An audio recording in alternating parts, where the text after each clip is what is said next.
Hello hello hello, welcome to relax 420। অনেক দিন পর আপনাদের মাঝে একটা ভিডিও নিয়ে আসলাম।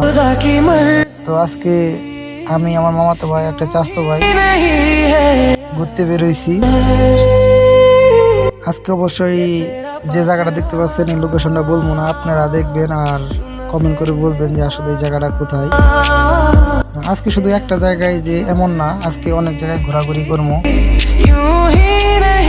ছোটখাটো করে একটা লোকেশন দিচ্ছি, এটা হলো আপনার গাজীপুরের ভিতরে এই নদীটা। হয়তো অনেকেই চিনেন, আবার অনেকেই চিনেন না, তবে যারা যারা চিনেন অবশ্যই কমেন্ট করে জানাবেন যে এটা কোন জায়গায়। তো সত্যি বলতে যে প্রকৃতির মাঝে এত যে সুখ, এত যে একটা মানে আলাদা একটা ফিল, এটা আসলে বইলা বুঝান যাব না যে আসলে কতটা ভালো লাগা কাজ করে এরকম একটা পরিবেশে যদি মানে ঘোরাফেরা যাই করি, খুব ভালো লাগে এরকম পরিবেশে। তো এরকম ঘুরতে ঘুরতে একটা মামার সাথে দেখা হয়েছে। সে বলতেছে যে ভাই আগুন পান খাবেন নাকি। তো আমরা আগুন পান অবশ্যই খাবো, যেহেতু বলছে। এই যে এটা আমার চাচাতো ভাই, সেটা মামাতো ভাই, তারা খাইবে। তো ভাইয়ার মানে আপ্যায়নটা অনেক ভালো লাগছে, যদিও এখনকার দিনের বেলা, তাই হয়তো আগুনটা দেখা যাবে না। দেখেন কি কি মল স্বাদের তেল লাগে, অনেকগুলো আইটেম। আমার তো মনে হচ্ছে না যে এত কিছু মুখে ভিতরে আটবে। দেখি ওর আগে খাওয়ার পরে যদি ভালো যদি লাগে তাহলে অবশ্যই খাবো। আমাদের সাথেই থাকেন, আর আজকে আমরা কোন কোন জায়গায় ঘুরছি, কেমনে কি করছি, সবকিছু এই ভিডিওতে পেয়ে যাবেন। গাজীপুরের আশেপাশে যে এতগুলা নদী আছে, এগুলা মানে যদি আজকে যদি না বের হতাম তাহলে অবশ্যই জানতাম না। তবে কিছু কিছু রাস্তা ছিল যেগুলো আসলে বলার বাইরে, গাড়ি নিয়ে যাওয়া যায় নাই। যে আমার চাচাতো ভাই, সে এখন খাচ্ছে, সে খাইতেছে, বলতেছে দেখতে আগুন বাড়াইছে নাকি, এই জন্য আলাদা ফুফু পাতলা না করে বলে দিনের বেলা আগুন দেখা যায় না, তাই একটু ক্যামেরাটা ঝুম করে সবাই দেখা মহেন গাছে দেখেন আসলে আগুন সে দিছে কি দেয় নাই।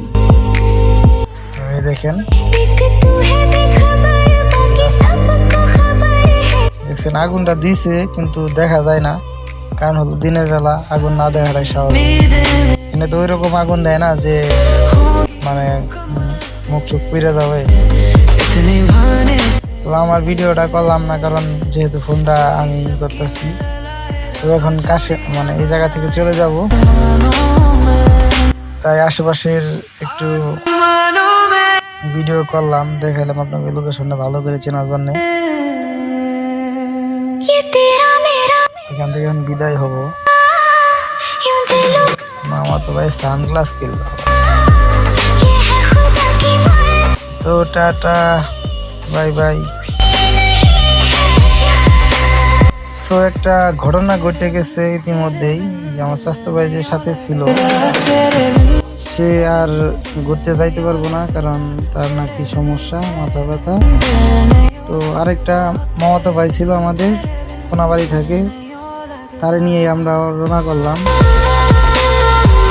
এই যে এই ব্রিজটা আমিও চিনি না জায়গাটার নাম, তবে দেখতে মানে গাড়িটা নামাইতে খুব রিক্স হয়ে জায়গা। আর আশেপাশে যে বিল বা নদী নাকি পুকুর, আল্লাহ ভালো জানে।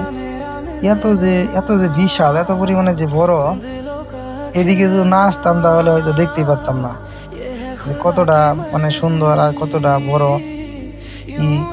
পুকুরের সব সাইড দিয়ে মনে করলাম যে এই করা যায়, গাড়ি নিয়ে ঘোরা যায়। সব সাইডে ছোট রাস্তা দিয়ে রাখছে, এই যে এইরকম রাস্তা একবারে মনে করো বাজে রাস্তা। পুরো রাস্তা, প্রায় রাস্তায় হাইটে যাতায়াত করছি, গাড়ির অবস্থা একদম খারাপ হয়ে গেছে। তো আমার যার একটা মামাতো ভাই, সে এখন গাড়িটা ধাক্কা দিবে, ধাক্কা দিয়ে এখান থেকে তুলবে।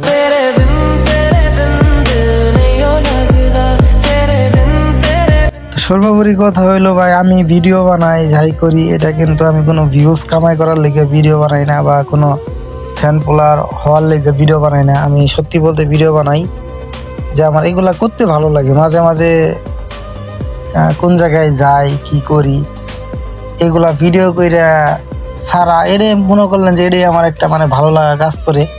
যদিও গার্মেন্টসে চাকরি করি এত কিছু মানে সময় পাই না, ঘোরাফেরা করার সময় পাই না।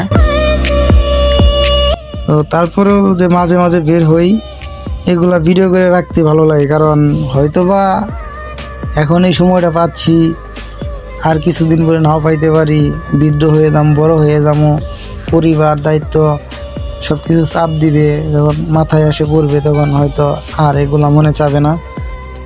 তাই হয়তো এই ভিডিওগুলো বানানো, জানি না কোন কারণে বানাই। তবে সবাই আমার জন্য দোয়া করবেন, আমার জন্য দোয়া করবেন, আমরা যাতে সুস্থভাবে থাকতে পারি, সবাই ভালোভাবে যাতে থাকি। সর্বোপরি কথা হলো সবাই ভালো থাকেন, আমিও ভালো আছি, ভালো থাকবো, আমার জন্য সবাই দোয়া করবেন। ইনশাল্লাহ আবার দেখা হবে অন্য এক ভিডিওতে। আল্লাহ হাফেজ, সবাই ভালো থাকেন।